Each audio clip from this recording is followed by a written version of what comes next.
مستمتع من الصينيه دي لان كل ده ب 500 جنيه. البلد لسه بخير. فرخه وكيلو كفته بردك ب 500 جنيه. هنبتدي سلسله جديده النهارده يا جماعه، وهنروح اقدم مطاعم في كل منطقه. احنا النهارده في الاميريه والسواح. نبتدي بكبابجي صابر اللي اتاسس في سنه 65، وجبنا لكم من عند صابر عرضين ب 500 جنيه. الصينيه الاولى فيها ربع عنيفه، ربع طرب، ربع كفته، ربع سجق، نص فرخه، وصينيه رز وسلطات. والصينيه الاكثر مبيعا فرخه وكيلو كفته بردك ب 500 جنيه.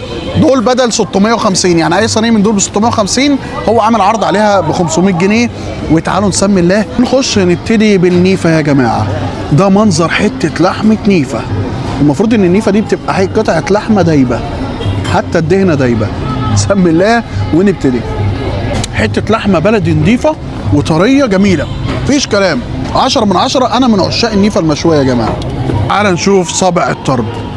بص، منديل خفيف ولكن حاسس ان هو مليان دهن بينقط، صح؟ النقط باينه قدامك. ونسمي الله وندوق الطرب. منديل خفيف وحته طرب مسكره بدون كلام.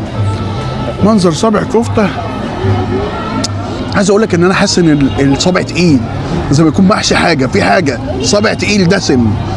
بص منظر الصابع من جوه. ايه الاخبار؟ طمني يا عزيزي. هات لي بقى صابع الكفته ينزل في الطحينه.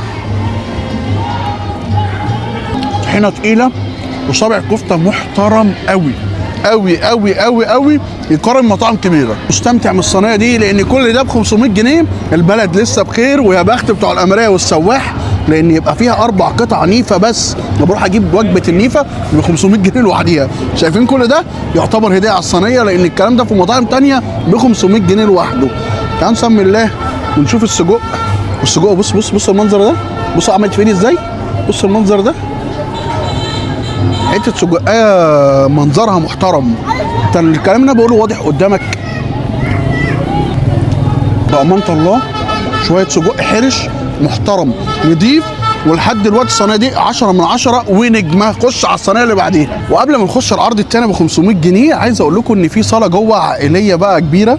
انت عايز معاك عائلتك خش جوه، مش عايز تقعد القعده اللطيفه مع مزيكه ام كلثوم والدنيا اللذيذه اللي احنا قاعدين فيها دي، يعني خش انت بقى جوه. عايز تتبسط زينا كده وتاكل وتبقى قاعد في الهوا في الجو بتاع الشتاء دوت، انت هتستمتع.